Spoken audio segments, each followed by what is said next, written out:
ഇന്ന് തന്നെ ഡൗൺലോഡ് ചെയ്യൂ. കാണൂ നിങ്ങളുടെ ഫേവറേറ്റ് ഷോസ്. ഞാൻ ഇതിന് സമ്മതിക്കില്ല. അമ്മയുടെ സമ്മതം ഞങ്ങൾക്ക് വേണ്ട. വിളക്കം വേണ്ട, ഒരു കുന്തവും വേണ്ട. ഞങ്ങൾ അല്ലാതെ എന്നെ കേറിക്കോളാം. നിക്കടിയോടെ. എല്ലാരും പറഞ്ഞു കേട്ടത് എനിക്കിന്ന് ജാമ്യം കിട്ടത്തില്ലെന്ന്. ജഡ്ജി വിധി പറയുന്നത് വരെ സത്യം പറഞ്ഞ ശോഭന എന്നെ നെഞ്ചിടിക്കുകയായിരുന്നു. ഇതുപോലെയുള്ള മക്കള് പ്രാർത്ഥിക്കുമ്പോ ഏത് ജഡ്ജിയുടെ മനസ്സിലെ അലിവ് തോന്നാതിരിക്കുന്നത്? ഇതുപോലുള്ളൊരു മരുമോളെ കിട്ടിയത് ശോഭനയുടെ ഭാഗ്യ. അല്ല, എന്നിട്ട് ആളെവിടെ? ഇവിടെയുണ്ട്, ജോലിയില്ല. എനിക്ക് വേണ്ടി പ്രാർത്ഥിച്ചതിന് ഒരുപാട് നന്ദിയുണ്ടെന്ന് മോളോടൊന്ന് പറഞ്ഞേക്കണേ. ആ കുഞ്ഞിനെ എന്റെ സ്വന്തം മോളായിട്ട് ഇപ്പൊ മനസ്സിൽ തോന്നുക.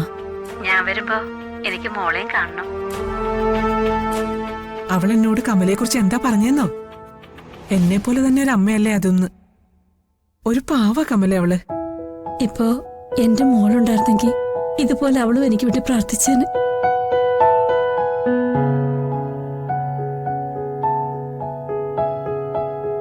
എനിക്ക് ആ മോളെ ഒന്ന് ചേർത്ത് പിടിക്കാൻ തോന്നുക.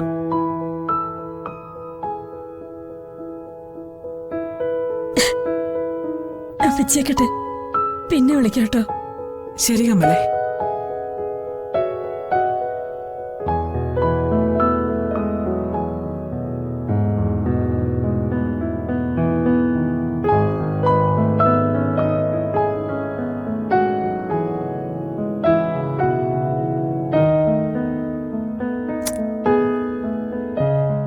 എന്താ ഇത് മോൾക്ക് കമല തന്നതാ. മോൾ അവൾക്ക് വേണ്ടി പ്രാർത്ഥിച്ചതിന്. അവരങ്ങനെ പറഞ്ഞില്ലല്ലോ. കമലയുടെ മനസ്സെനിക്ക് മനസ്സിലാവും. സ്വന്തം അച്ഛനമ്മമാരെ അനാഥാലയത്തിൽ ഉപേക്ഷിക്കുന്ന മക്കളുള്ള ഈ കെട്ട കാലത്ത് സ്വന്തം അല്ലാത്ത ഒരു അമ്മയ്ക്ക് വേണ്ടി മോൾ ആത്മാർത്ഥമായിട്ട് പ്രാർത്ഥിച്ചില്ലേ? എന്റെ മരുമകളെ ഓർത്ത് എനിക്ക് അഭിമാനമുണ്ട്. കമലയുടെ അനുഗ്രഹം മോൾക്ക് എന്നും ഉണ്ടാവും.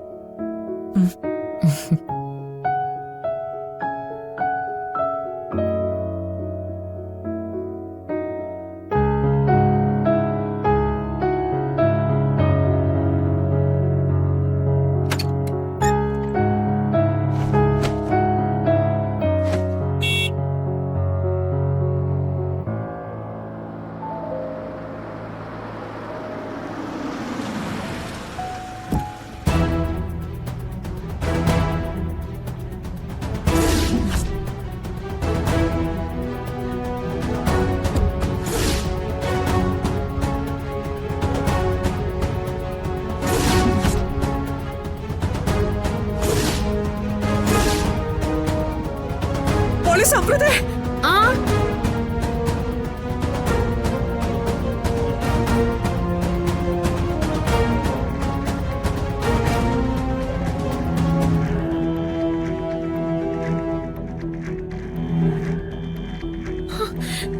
എന്താ അവള് നമ്മളെ ചതിച്ചു.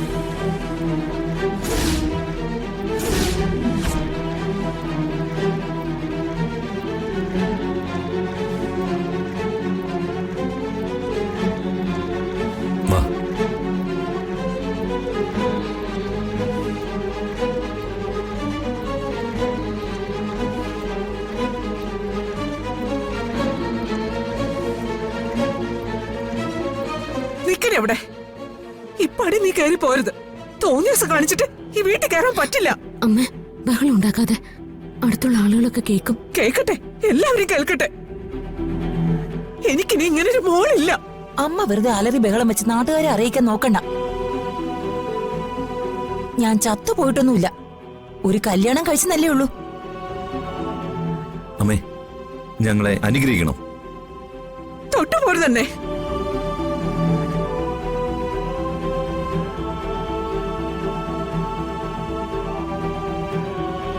സ്വന്തം ഇഷ്ടപ്രകാരം ഓരോന്ന് കാണിച്ചു കൂട്ടിട്ട് എന്തിനാ ഇങ്ങോട്ട് വന്നേ? ഇങ്ങോട്ട് അത് വെച്ചാ പൊയ്ക്കോ. ഇങ്ങോട്ട് കയറാൻ പറ്റില്ല. ഇതേ എന്റെയും കൂടി വീടാ. അങ്ങനെ കേറാൻ പറ്റില്ലെന്ന് പറയാൻ ആർക്കും അവകാശമില്ല.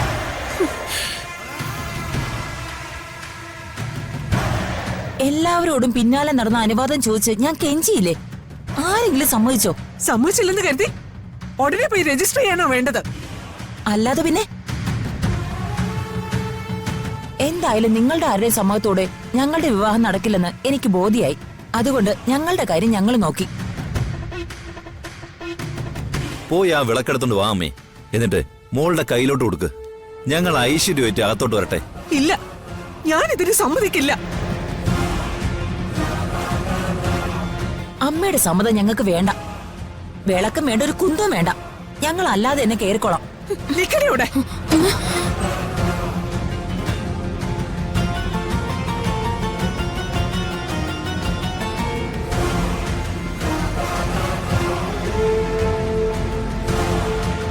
അമ്മ എന്തേ കാണിക്കുന്നേ?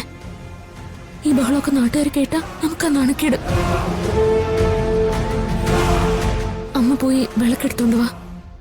ഇപ്പൊ നമ്മളൊരു പ്രശ്നം ഉണ്ടാക്കരുത്. എന്തായാലും അമ്മയുടെ മോളല്ലേ, തൽക്കാലം നമുക്ക് സ്വീകരിക്കാം. അയ്യോ എന്റെ ദൈവമേ, ഞാൻ ഇതെങ്ങനെ സഹിക്കും?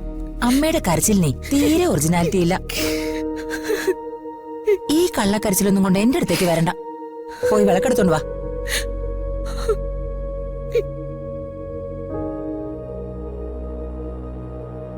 നിങ്ങൾ ഇവിടെ നിൽക്കുക. അമ്മ വാ വാ. അപ്പോ സംഗതിയേറ്റ്. സമ്മർദ്ദം നിർബന്ധിച്ചതുകൊണ്ടാ, അല്ലെങ്കിൽ അമ്മ സമ്മതിക്കില്ലായിരുന്നു. ഇനി ബാക്കി കൂടി അറിയുമ്പോഴാ അമ്മയുടെ ബോധം കെടാൻ പോകുന്നേ. അത് നമുക്ക് അകത്ത് കയറിയിട്ട് പറഞ്ഞാ മതി. അല്ലെങ്കിൽ കൊണ്ടുവന്ന വിളക്ക് നിന്റെ അമ്മ അതേപോലെ തിരിച്ചു കൊണ്ടുപോകും.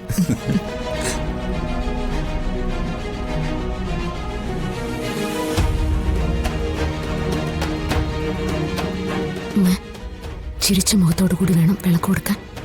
എന്നെ കൊണ്ട് ഇങ്ങനെയൊക്കെ പറ്റൂ.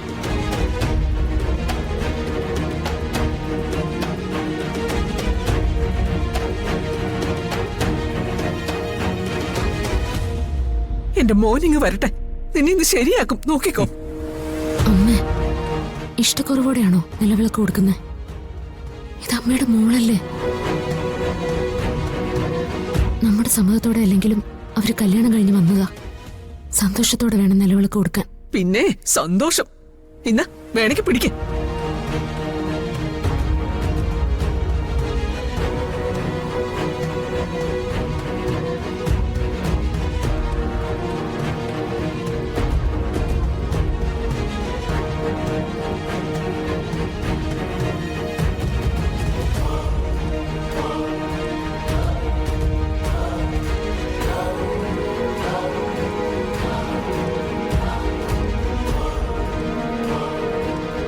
ചേച്ചി വലതുകാലം വെച്ച് കയറ്.